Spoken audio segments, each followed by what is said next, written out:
Hey, welcome to our explainer. Today, we're going to look past your everyday horoscope and dive way deeper. We're talking about your emotional blueprint, that hidden inner part of you. So, let's get right into it. Have you ever read your sun sign horoscope and just thought, yeah, that's kinda me, but it doesn't really get how I feel? Well, if you have, you are definitely not alone. See, the personality your sun sign points to, that's more like your public face. It often totally misses the mark on what's going on inside, in your private, emotional world. To really get the full picture, we're going to turn to a pretty ancient system called Vedic Astrology, or Jyotish, which means the science of light. This tradition, which comes from the ancient scriptures of India, really puts the focus on the moon as the true key to figuring out our inner selves. Okay, so let's break down the big difference here, the sun versus the moon. A great way to think about them is like two sides of a cosmic coin. One represents your outer self, and the other, that's all about your inner world. This slide really lays it all out, doesn't it? So the sun, that's your self, your core identity, your ego. It's seen as this masculine, active force because it's always projecting light and energy out into the world. But the moon, well, the moon is your mind. It's your emotional world, your subconscious patterns. It's a feminine, receptive force because it reflects light and it governs that internal space inside you. And this is just a beautiful way to picture that dynamic. In Vedic thought, the sun is the divine father, the creator who's bringing all this life and light into being.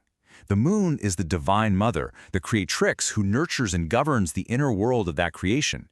It's like one builds the house and the other is the one who makes it a home. So if the moon is in charge of our inner world, what exactly is it telling us?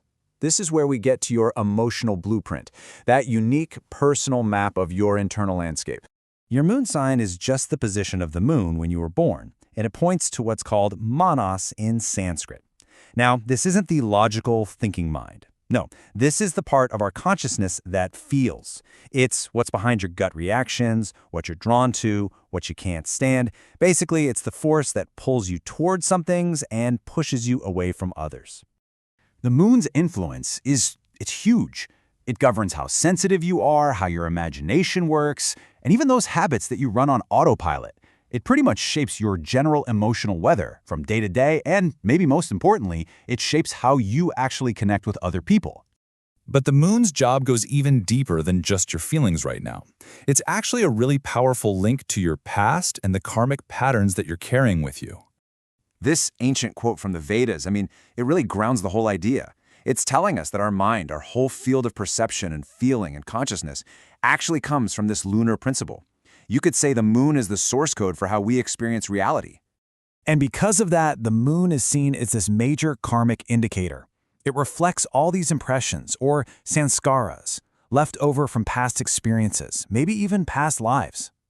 These are the subconscious habits and emotional patterns that you bring into this life, the things that shape your personality before you even get a chance to think about it.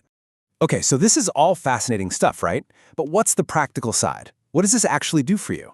Well, it's all about how this knowledge can help you find some stability and inner peace. So let's just ask the question directly. How does the condition of the moon in your birth chart actually show up in your day-to-day life?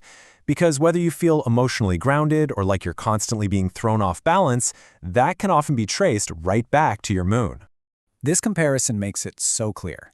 A well-placed moon can feel like your emotional life is a calm harbor, stable, harmonious, and nurturing.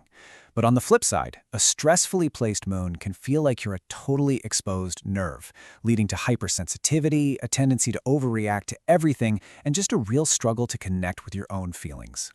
So, we'll leave you with this question to think about. Your sun sign might be how you shine in the world, but your moon sign, that's your hidden emotional core.